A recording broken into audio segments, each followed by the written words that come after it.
이 천지 만물도 주 앞에 엎드려 그 거룩하신 이름을 늘 높이네.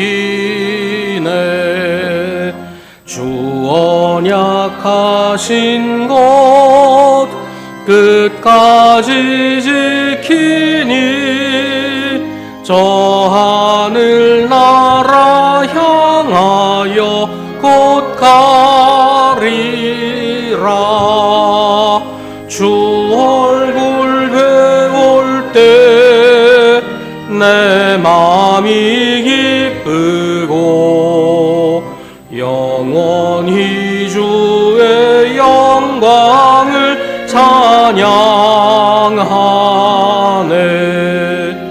왕의 왕 되신 주 하늘에 계시니 이 세상 죄악 이기신 구주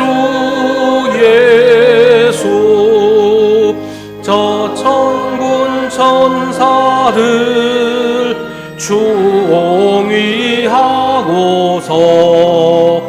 묻성도 함께 영원히 늘 섬기네. 성삼위일체께 승리한 무리들 다 기쁜 소식 높여서 감사드려. 창조주 하나님 내 주님 되시니 주 앞에 나도 엎드려 경배하네.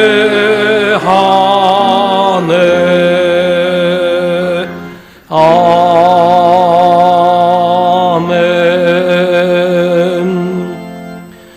여러분은 모든 악의와 모든 기만과 위선과 시기와 온갖 비방하는 말을 버리십시오. 갓난 아기들처럼 순수하고 신령한 젖을 그리워하십시오. 여러분은 그것을 먹고 자라서 구원에 이르러야 합니다. 여러분은 주님의 인자하심을 맛보았습니다. 아멘.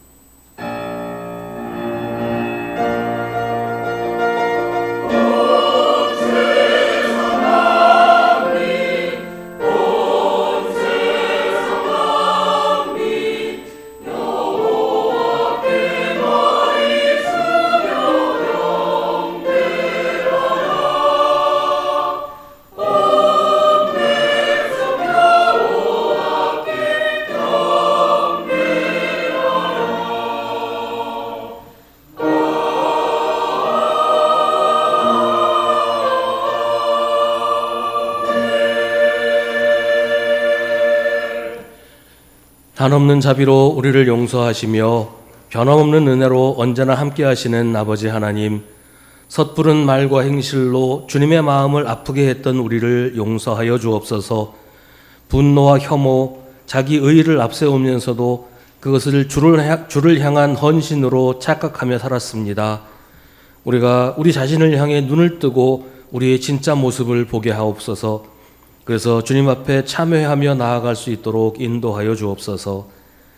이제 계속해서 우리 각자의 죄를 주님께 고백하고 회개하는 기도를 드립니다.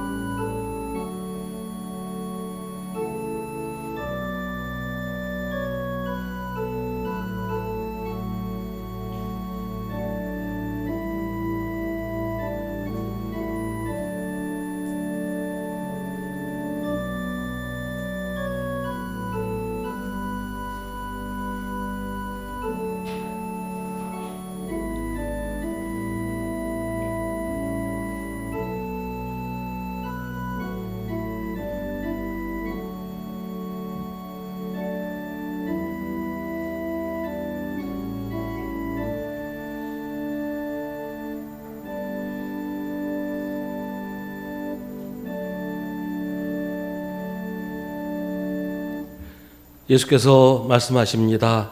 오늘 구원이 이 집에 이르렀다. 이 사람도 아브라함의 자손이다. 인자는 잃은 것을 찾아 구원하러 왔다. 아멘. 사도신경으로 우리의 신앙을 고백하겠습니다.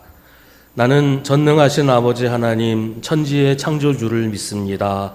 나는 그의 유일하신 아들 우리 주 예수 그리스도를 믿습니다. 그는 성령으로 잉태되어 동정녀 마리아에게서 나시고 본디오 빌라도에게 고난을 받아 십자가에 못 박혀 죽으시고 장사된 지 사흘 만에 죽은 자 가운데서 다시 살아나셨으며 하늘에 오르시어 전능하신 아버지 하나님 우편에 앉아 계시다가 거기로부터 살아있는 자와 죽은 자를 심판하러 오십니다. 나는 성령을 믿으며 거룩한 공교회와 성도의 교제와 죄를 용서받는 것과 몸의 부활과 영생을 믿습니다. 아멘. 성시교독은 주보에 있는 시편 30편 말씀입니다. 주님을 믿는 성도들아 주님을 찬양하여라. 그 거룩한 이름을 찬양하여라.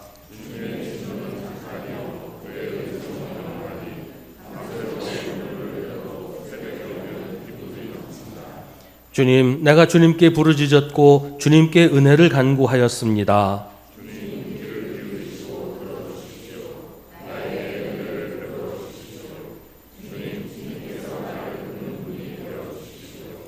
주님께서는 내 통곡을 기쁨의 춤으로 바꾸어 주셨습니다. 나에게서 슬픔의 상복을 벗기시고 기쁨의 나들이 옷을 갈아입히셨기에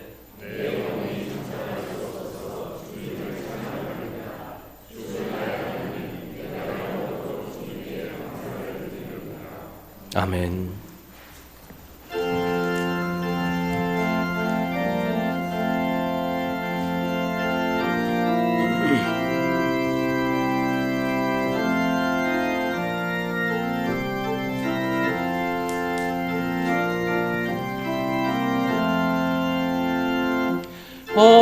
어둠의 권세에서 인생을 건지신 주, 길 잃고 헤매이던 우리의 빛이시라. 영원한 그 나라의 참모습 보이시고 그 얼굴 밝은 광채 우리 길 비추인다.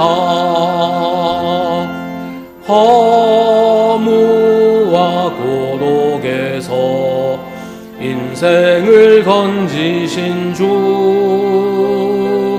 외로운 길 홀로 가는 우리의 친구시라. 진리의 험한 고개 싸우며 넘어가는 성도의 발걸음에 굳센 힘 주시도다. 온 세상 모든 만물 지으신 영광의 주, 참 생명 주시려고 세상에 오셨도다. 우리의 죄와 허물 대속해 주셨으니 성원히 찬양 드릴 우리의 주시로다.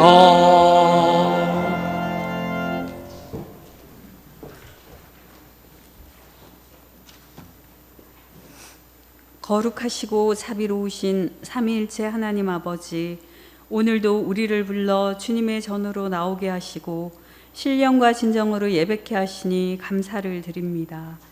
모든 영광과 존귀와 찬송을 받으시기에 합당하신 하나님, 천지를 창조하신 권능의 하나님께 찬양을 올려드립니다. 푸르름이 더해가는 5월을 허락하시고 아름다움을 느끼게 하여 주심 감사합니다. 말씀으로 우주를 지으시고 섭리로 만유를 다스리시며 십자가 사랑으로 우리를 구원하신 은혜를 어찌 다 헤아릴 수 있겠습니까? 시간이 얼마나 빠르게 흐르는지 무서울 정도입니다.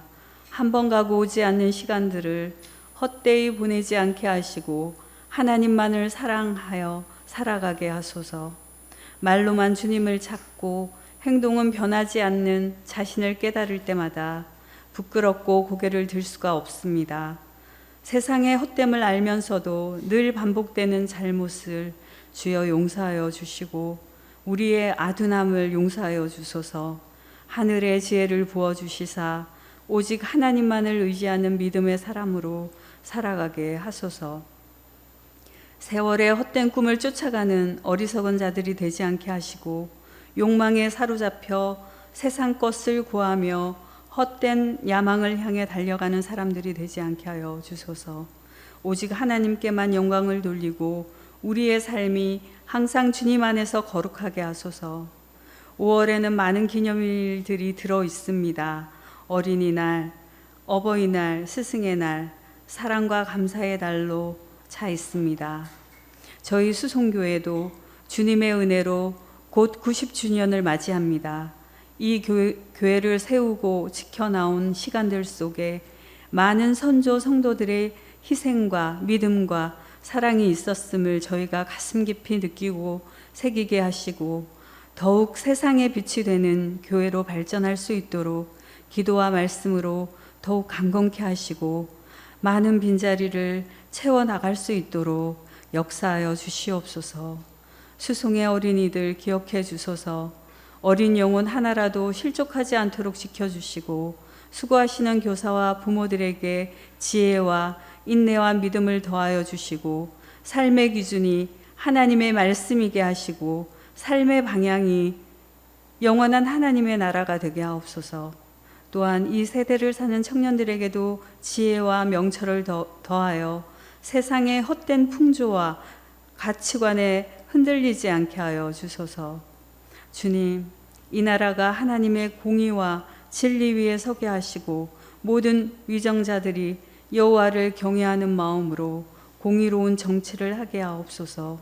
믿는 우리가 바로 서게 하시고 늘 하나님을 두려워하게 하옵소서. 이 시간 말씀을 전하시는 목사님께 성령의 기름 부으심을 더하시고 온 성도들이 하나님의 뜻을 밝히 깨닫는 복된 시간 되게 하옵소서. 주님, 마음과 몸이 아픈 성도에게 위로를 더하시고 해외에 있는 성도, 군에 있는 성도, 타지에 있는 성도들에게도 함께하여 주소서. 찬양대의 찬양을 기뻐 받아주시고 예배를 돕는 손길이에 함께하여 주소서. 거룩하신 예수님의 이름으로 기도합니다. 아멘. 하늘에 계신 우리 아버지, 아버지의 이름을 거룩하게 하시며 아버지의 나라가 오게 하시며 아버지의 뜻이 하늘에서와 같이 땅에서도 이루어지게 하소서. 오늘 우리에게 일용할 양식을 주시고 우리가 우리에게 잘못한 사람을 용서하여 준 것 같이 우리 죄를 용서하여 주시고 우리를 시험에 빠지지 않게 하시고 악에서 구하소서. 나라와 권능과 영광이 영원히 아버지의 것입니다. 아멘.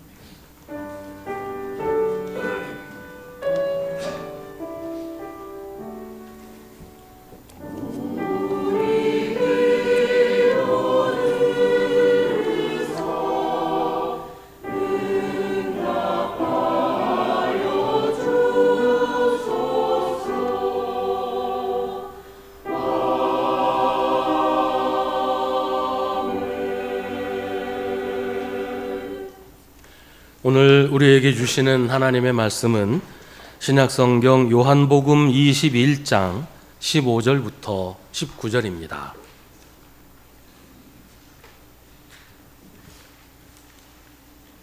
요한복음 21장 15절부터 19절의 말씀입니다. 하나님의 말씀을 봉독하겠습니다. 이 말씀을 통해 하나님의 음성을 들으시기 바랍니다. 그들이 아침을 먹은 뒤에 예수께서 시몬 베드로에게 물으셨다. 요한의 아들 시몬아, 네가 이 사람들보다 나를 더 사랑하느냐? 베드로가 대답하였다. 주님, 그렇습니다. 내가 주님을 사랑하는 줄을 주님께서 아십니다. 예수께서 그에게 말씀하셨다. 내 어린 양떼를 먹여라. 예수께서 두 번째로 그에게 물으셨다.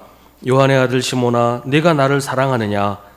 베드로가 대답하였다. 주님, 그렇습니다. 내가 주님을 사랑하는 줄을 주님께서 아십니다. 예수께서 그에게 말씀하셨다. 내 양떼를 쳐라. 예수께서 세 번째로 물으셨다. 요한의 아들 시몬아, 네가 나를 사랑하느냐? 그때 베드로는 예수께서 네가 나를 사랑하느냐 하고 세 번이나 물으심으로 불안해서 주님께서는 모든 것을 아십니다. 그러므로 내가 주님을 사랑하는 줄을 주님께서 아십니다. 하고 대답하였다. 예수께서 그에게 말씀하셨다. 내 양떼를 먹여라. 내가 진정으로 내게 말한다. 네가 젊어서는 스스로 띠를 띠고 네가 가고 싶은 곳을 다녔으나 네가 늙어서는 남들이 네 팔을 벌릴 것이고 너를 묶어서 네가 바라지 않는 곳으로 너를 끌고 갈 것이다. 예수께서 이렇게 말씀하신 것은 베드로가 어떤 죽음으로 하나님께 영광을 돌릴 것인가를 암시하신 것이다. 예수께서 이 말씀을 하시고 나서 베드로에게 나를 따라라 하고 말씀하셨다. 아멘. 이것은 하나님의 말씀입니다.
오늘의 성서정과 복음서 말씀은 요한복음 21장 처음부터 시작하는 긴 본문입니다. 오늘 말씀은 부활하신 예수께서 디베랴 바다에서 다시 제자들에게 자기를 나타내신 이야기를 전해주고 있습니다. 디베랴 바다는 갈릴리 바다를 로마식으로 부르는 이름입니다. 로마 황제 티베리우스에게 바친다는 의미에서 디베랴라고 부릅니다. 그러니까 지금 제자들은 예수님이 말씀하신 대로 갈릴리로 돌아와 있는 것입니다. 제자들이 부활하신 예수님을 2번 만난 후의 일입니다.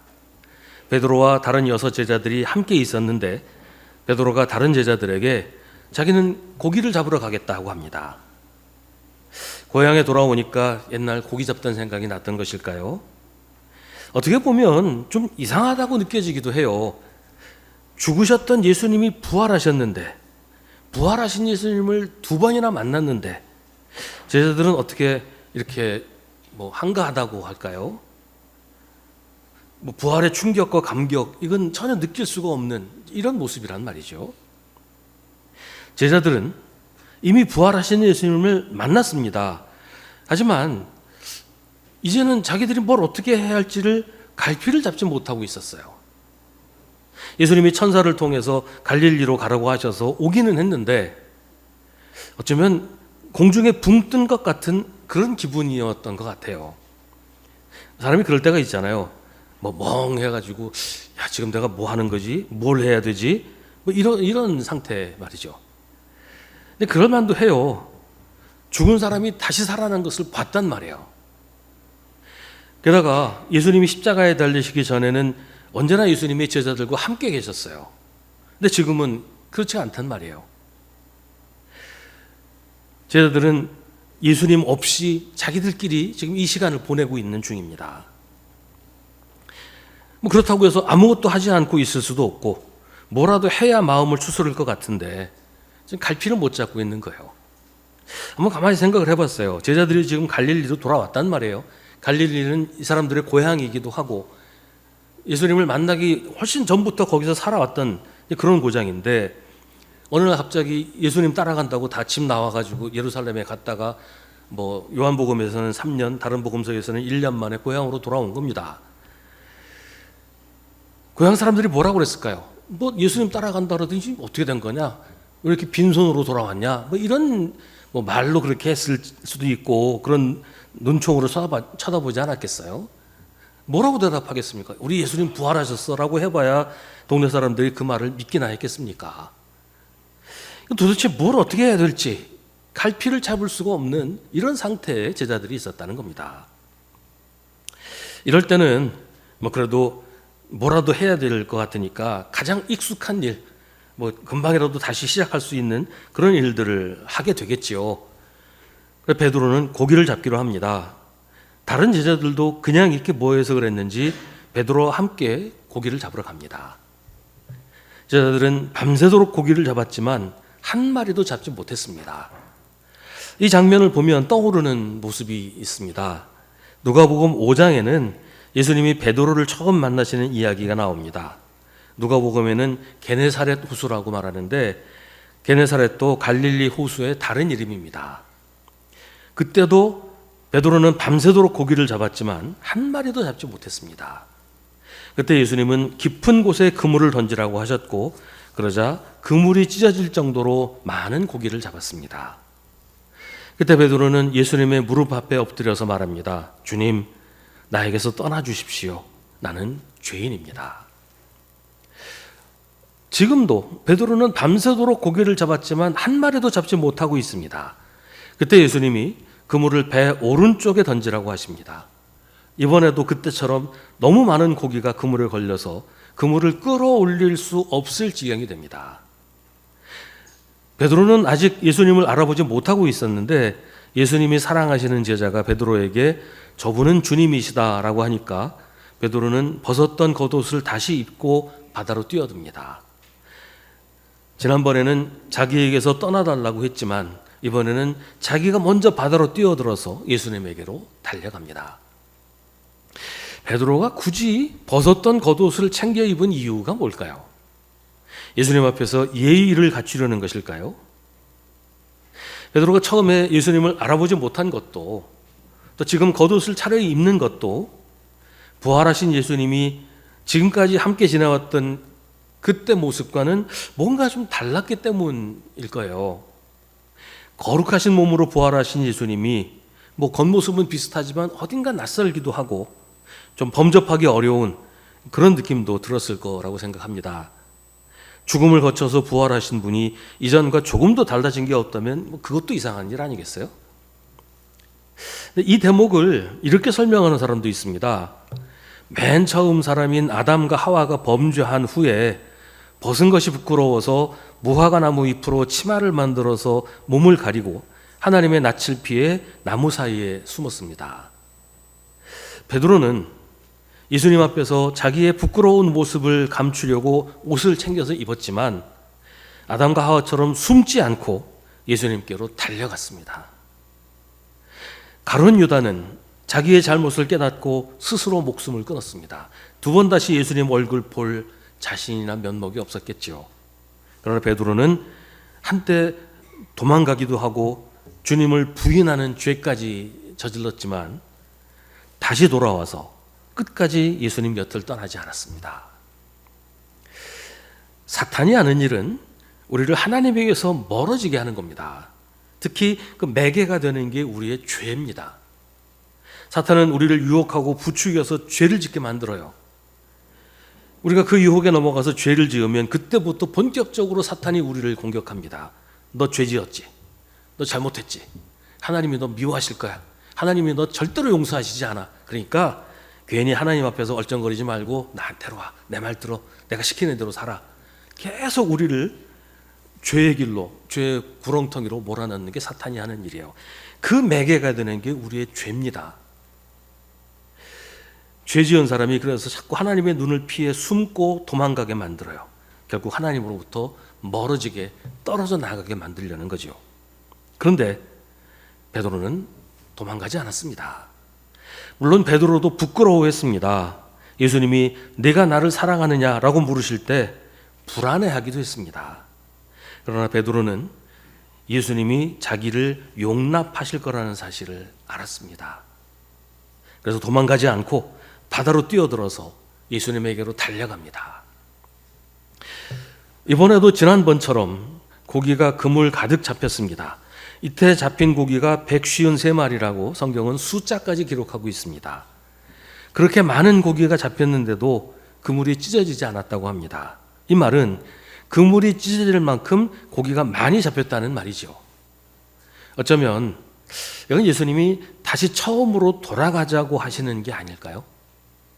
그동안 제자들은 엉망진창이 돼 있었어요. 가룟 유다는 배신하고 베드로는 부인하고 다른 제자들은 도망갔습니다. 모두 다 예수님을 버리고 떠났습니다. 이 정도면 다 끝난 거 아니에요? 내가 예수님이라면 제자들 두 번 다시 보고 싶지 않을 것 같아요. 그런데 예수님은 제자들을 처음 만났던 그곳으로 다시 오게 하시고 거기서 다시 시작하게 하십니다. 처음처럼 고기를 잡게 하시고 처음처럼 그들을 다시 부르십니다. 제자들이 땅 위에 올라와서 보니 숯불이 피워져 있고 그 위에 생선이 구워지고 있었고 빵도 있었습니다. 근데 이 생선은 제자들이 잡은 생선이 아니었어요.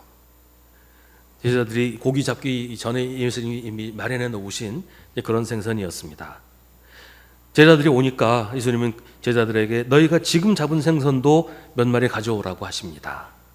그 생선도 예수님이 잡게 해주신 생선이었죠.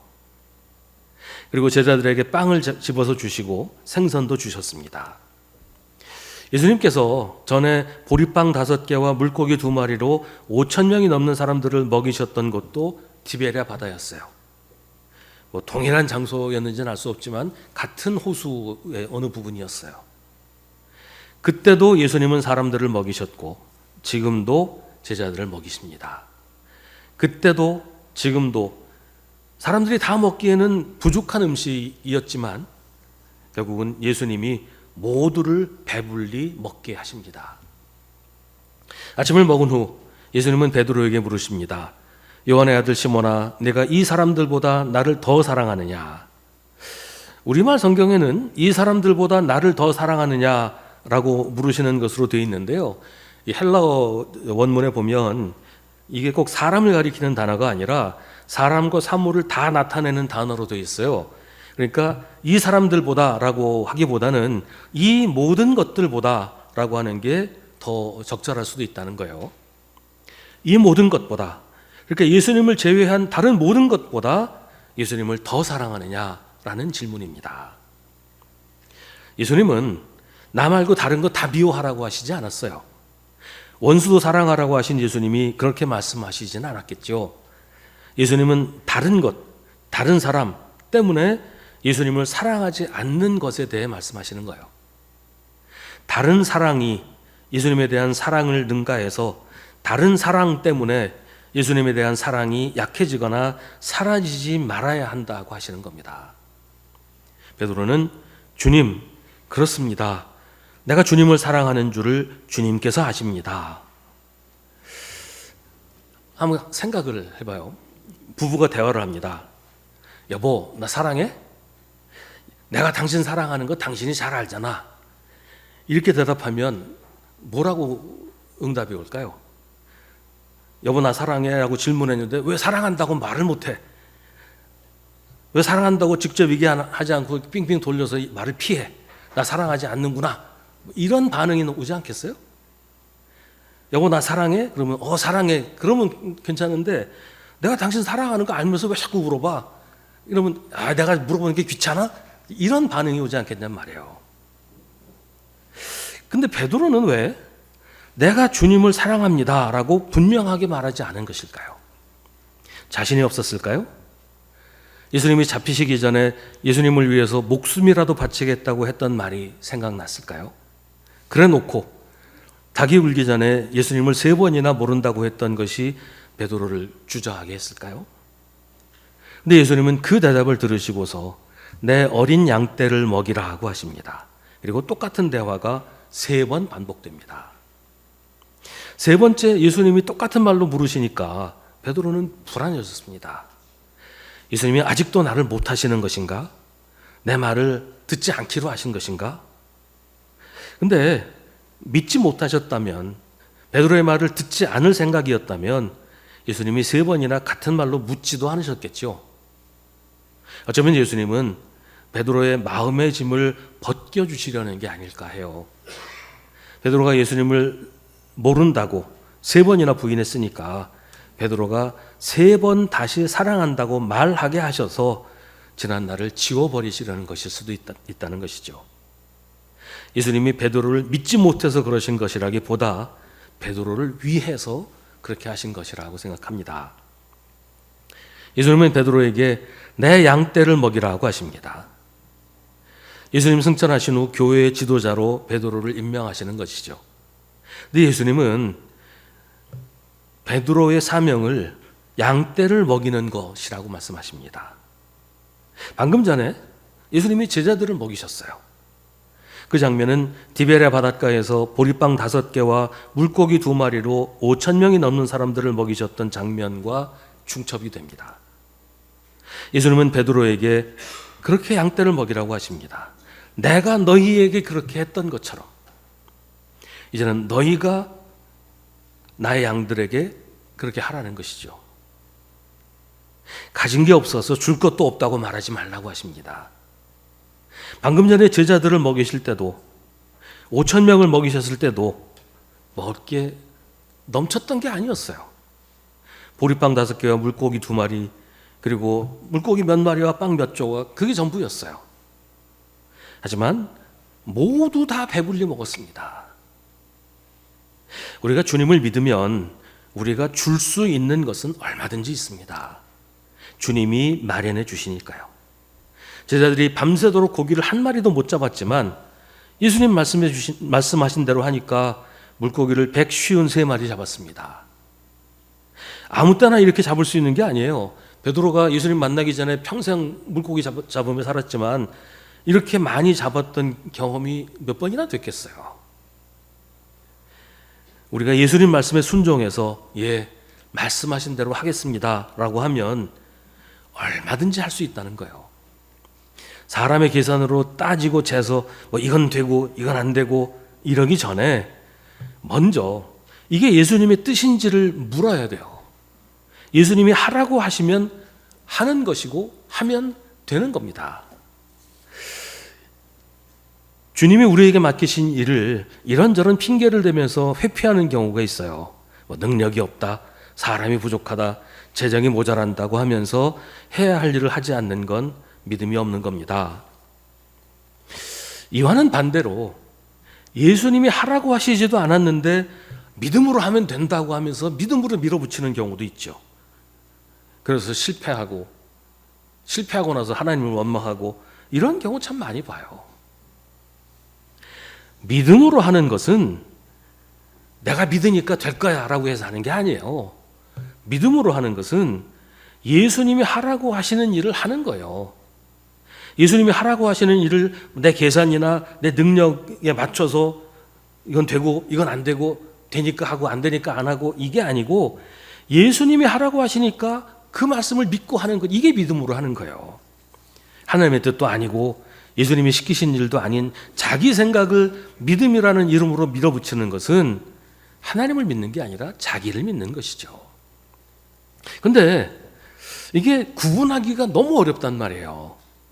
예수님이 우리에게 무엇을 원하시는지, 이 일이 예수님이 하라고 하신 일인지 아닌지를 구분하는 게 이게 간단하지가 않아요. 예수님은 베드로에게 내 양떼를 먹이라고 하십니다. 이게 예수님이 하라고 하신 일이에요. 주님의 백성을 먹이는 일, 주님의 백성을 섬기고 돌보는 일이 바로 주님께서 우리에게 맡기신 일입니다. 베드로에게 맡기셨다는 것은 베드로 개인에게 맡기신 것이 아니라 교회에게 맡기셨다는 말이에요. 베드로가 가이사랴 빌립보로 가는 길에 예수님에 대한 신앙 고백을 했을 때 예수님께서 베드로라는 반석 위에 교회를 세우고 하늘나라의 열쇠를 주겠다고 하신 적이 있었잖아요.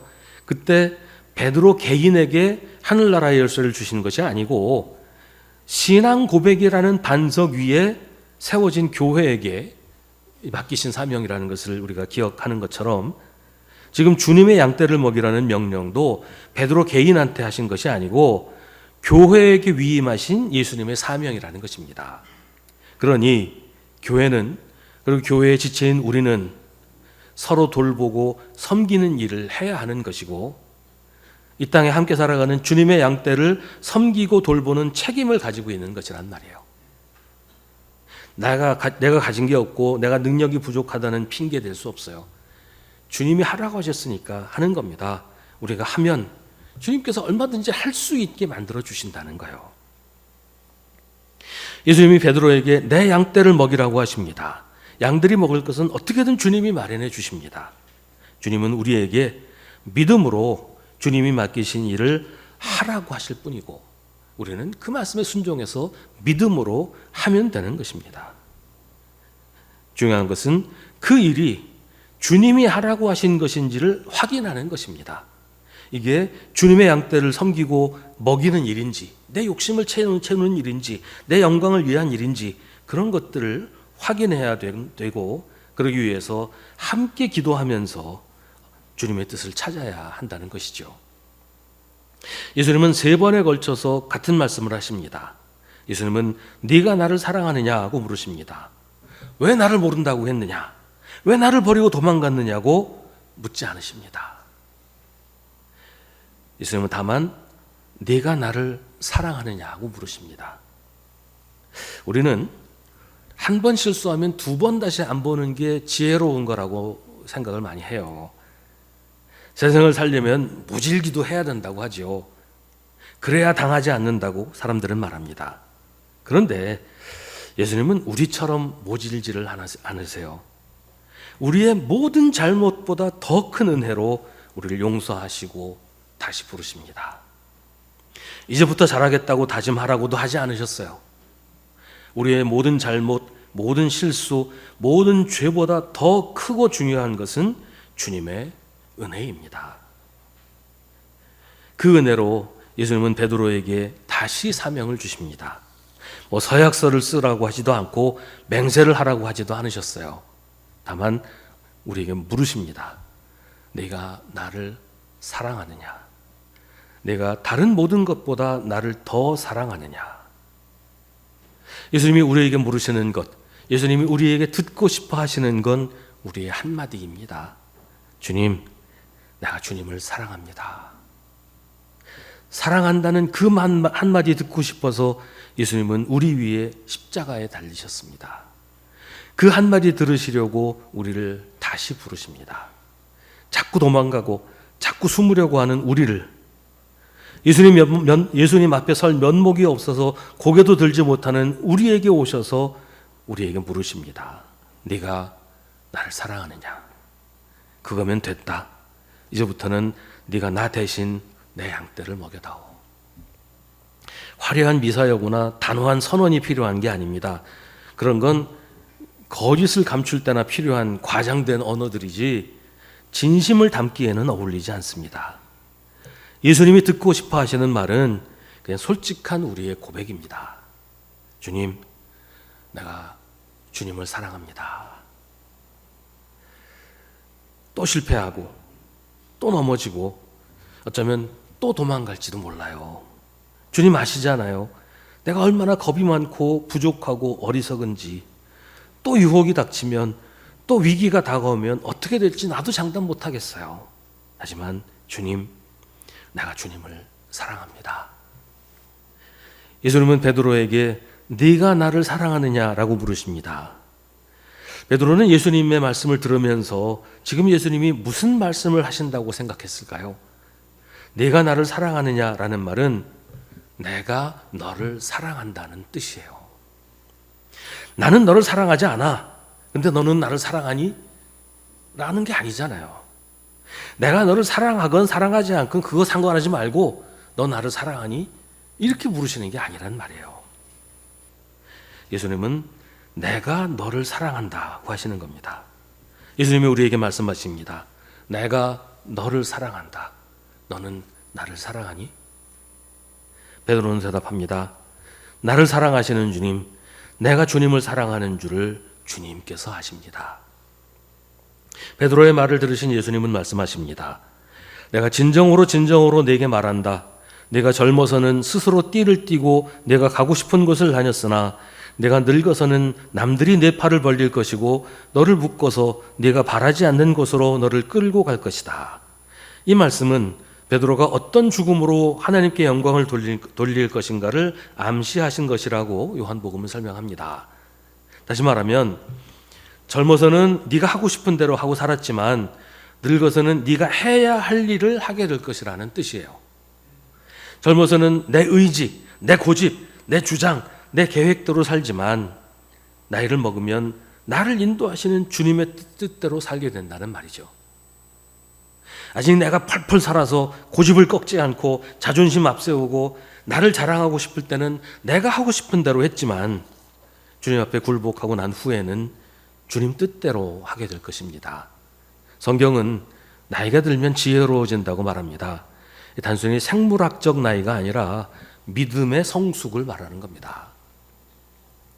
수원교회가 창립된 지 90년이 됐습니다.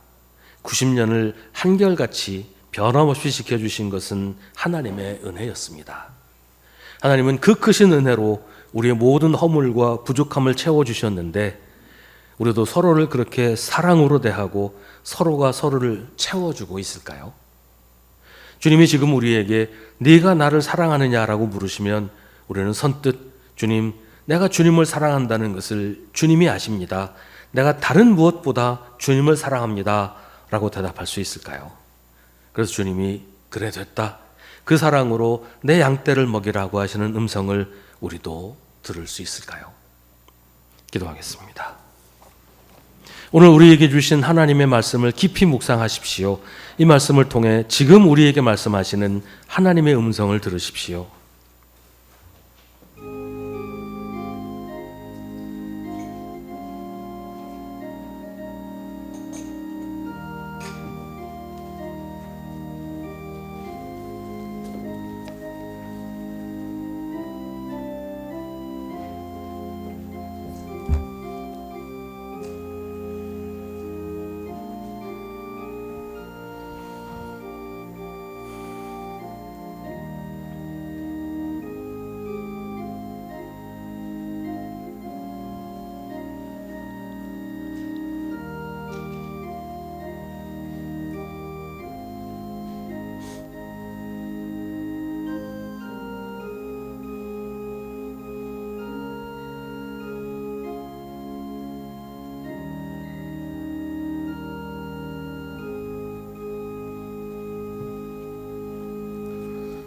우리를 사랑하시는 하나님, 우리에게 사랑한다고 말씀하시는 예수님의 음성을 들을 수 있도록 우리의 귀를 열어주옵소서. 그리고 우리도 주님을 사랑한다고 말할 수 있도록 우리에게 믿음을 주옵소서.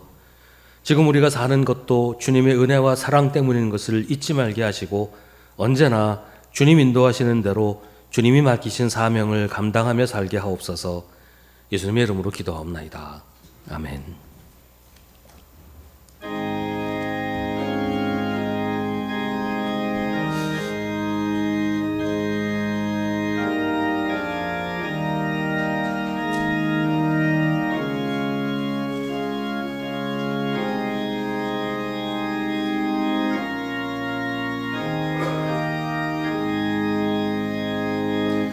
내 구주 예수를 더욱 사랑 엎드려 비는 말 들으소서. 내 진정 소원이 내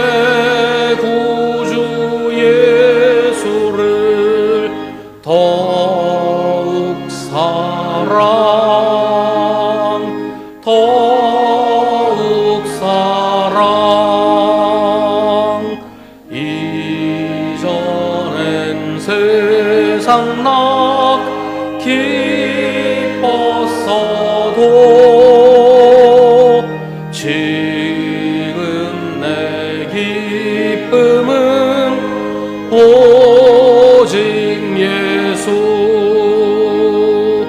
다만 내리는 말 내 구주 예수를 더욱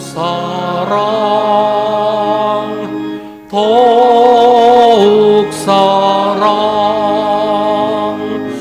이 세상 떠날 때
아멘. 모든 것이 주께로부터 왔으니 이 예물을 주께 바치나이다.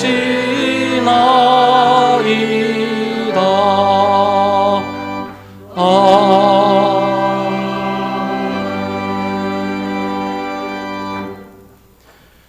5월의 첫 번째 주일, 저희가 주님의 부르심을 따라 주님 앞에 나와 예배합니다. 언제나 저희를 불러주시는 주님께 감사드립니다. 주님은 우리와 늘 함께 계시면서 우리 이름을 부르시며 우리를 이끄시는데 우리는 주님을 기억하지 못하는 것을 용서하여 주옵소서. 주님 앞에 나오면서 우리의 마음을 작은 예물에 담아 주님께 바칩니다. 이 예물에 담긴 저희의 마음을 보시고 이 예물에 담긴 저희의 땀과 눈물을 보시고 이 예물과 함께 바치는 저희의 소망과 저희의 미래를 주님 받아주시옵소서. 주님, 저희가 주님의 음성을 듣는 귀를 가지게 하시고 주님의 역사에 민감하게 하시옵소서. 주님이 가시는 곳으로 저희도 가고 주님이 머무시는 곳에 저희도 머물게 하여 주옵소서. 주님, 허약한 성도들, 병중에 있는 성도들, 연로하신 성도들에게 힘을 주셔서 건강하게 지내도록 도와주시옵소서. 매일 살아가는 일이 힘들고 고달프지만 지치지 않게 하시고 주님 주시는 힘으로 잘 감당하게 하시며 주님 은총 안에서 모든 일들이 선하게 이루어지게 하여 주옵소서. 저희를 통해 주님의 일이 이루어지게 하시고 저희를 통해 하나님께서 영광 받으시기를 원합니다. 세상에 지지 말고 세상을 이끌어가게 하시며 악에게 지지 말고 선으로 악을 이기는 한 주간의 삶이 되도록 주님 저희를 지켜주시옵소서. 다음 주일 90주년 예배와 행사도 주님 주관하셔서 하나님의 은혜를 다시 확인하는 복된 시간이 되도록 인도하여 주옵소서. 예수님의 이름으로 기도하옵나이다. 아멘.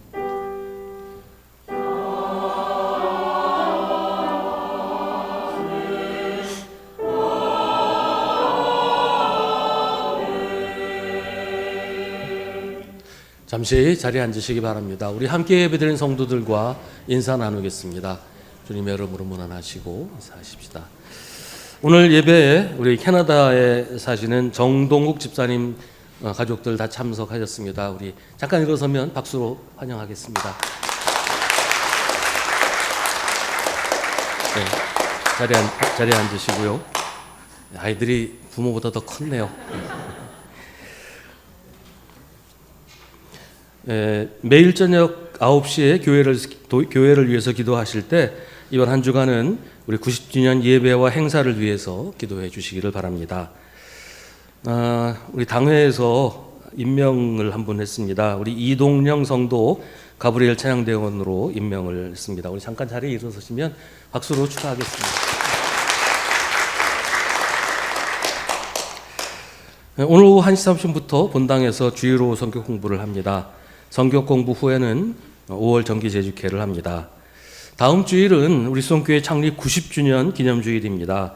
주일 예배는 11시에 전교인 예배로 드립니다. 9시 예배는 따로 모이지 않습니다. 창립 감사 예배는 오후 3시에 드립니다. 다음 주 주일 예배 후에 마당에서 전교인 사진 촬영이 있습니다. 전교인 다 빠지지 마시고 사진 촬영 같이 하시기를 바랍니다. 다음 주일 오후 3시 창립감사 예배에 외부 손님들이 좀 오실 거라고 생각해서 교인들은 주차 안내위원회 안내에 따라서 외부 주차장으로 차량을 이동해 주시기 바랍니다. 다음 주에 안내하시면 그 안내에 좀 적극적으로 따라 주시기를 바랍니다. 내일부터 토요일까지 한 주간 수원교회 창립 90주년 예배와 행사 그리고 수원교회 부흥을 위해서 연속기도를 합니다. 본당 입구에 연속기도표가 있는데요. 빈칸 남지 않도록 오늘 다 쓰셔야 돼요. 오늘 쓰셔야 내일부터 시작이 되니까 빈칸 남지 않고 우리 연속해서 기도가 끊어지지 않도록 참여하시기를 부탁을 드립니다. 그 주보에 수원교회 창립 90주년 감사예배 포스터가 같이 실려 있는데요. 그 부대 행사로 교회 역사사진전, 전교인 성경필사, 수원교회 역사관 행사들을 진행을 합니다. 아마 이번 주에 최종적으로 마무리가 될 것 같은데 이 일도 관심 가지시고 처음에 계획은 여러 가지 행사들도 많이 생각을 했었는데요. 여건이 여의치 않아서 일단 이번에는 이렇게 행사를 하고 90주년이라는 게 다음 주일만 90주년하고 끝나는 게 아니라 올 한 해가 90주년이니까 올 한 해 동안 그 밖에도 여러 가지 행사들을 지금 계획하고 진행하려고 합니다. 계속해서 기도해 주시기를 바라고요. 또 앞으로 100주년이 될 때도 100주년 때는 더 의미 있는 그런 행사들을 할 수 있도록 지금부터 잘 계획하시고 준비하시면 좋겠습니다. 오늘 주일 공동 식사는 충성교구에서 준비하셨습니다. 5월 18일 주일 공동 식사는 화평교구에서 준비합니다. 오늘 강단 장식은 박성근 장로님, 김순석 권사님께서 범사에 감사하셔서 봉헌하셨고 김관식 장로님 칠순 감사로 봉헌하셨습니다. 그러니까 오늘 화분이 두 개가 있는 게 두 가정에서 봉헌하셔서 그렇습니다. 우리 정동옥 집사님 한국 방문 감사하셔서 떡을 봉헌하셨습니다. 나가시면서 떡도 받아가시기를 바랍니다. 엄세숙 권사님께서 지난주 목요일에 넘어지셔가지고 고관절이 골절이 되셨어요. 그래서 금요일에 수술하셨고 지금 이제 회복 중에 계시는데 수술도 잘 되셨고 회복도 빨리 되고 계신다고 하는데 아무래도 연세가 많으셔서 우리 기도가 좀 많이 필요합니다. 우리 속히 쾌유하실 수 있도록 기도해 주시기 바랍니다. 이 시간 우리 함께 중보의 기도를 드리겠습니다. 오늘은 교회를 위해서 함께 기도하겠습니다.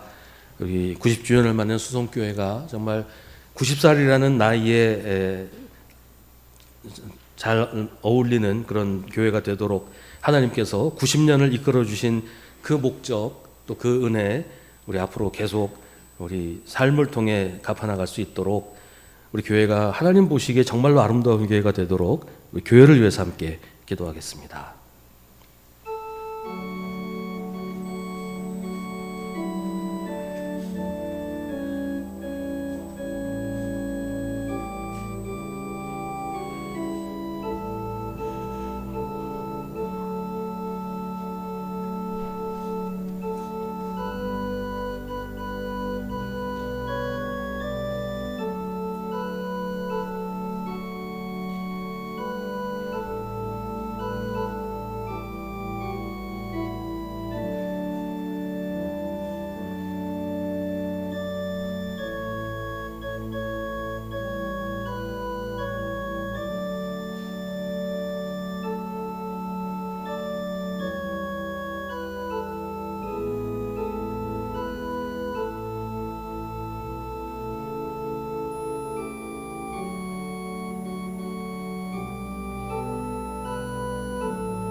모두 자리에서 일어나시기 바랍니다.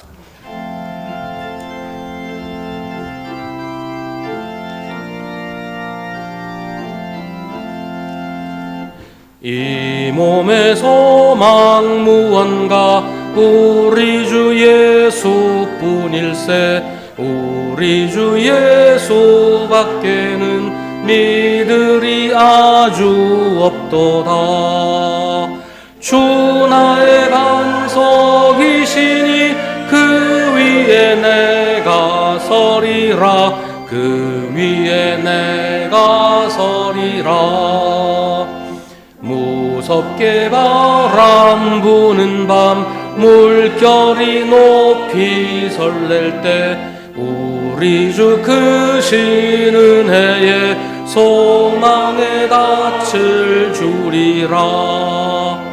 주 나의 반석이시니 그 위에 내가 서리라. 그 위에 내가 서리라.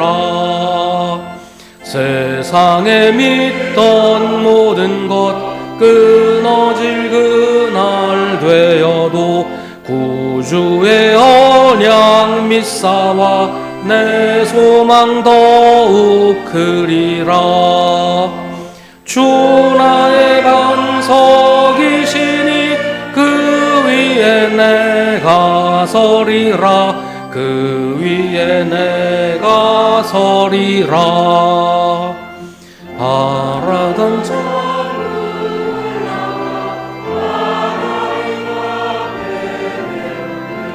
구주의 의를 힘입어 어여시 바로 서리라. 주 나의 반석이시니 그 위에 내가 서리라. 그 위에 내가 서리라. 주님의 명령대로 서로 사랑하며 섬기며 사십시오. 우리 구주 예수 그리스도의 은혜와 하나님 아버지의 사랑과 성령의 사귐이 주님을 예배하는 사랑하는 주님의 자녀들에게 언제나 언제까지나 함께 하시기를 간절히 축원하옵나이다. 아멘.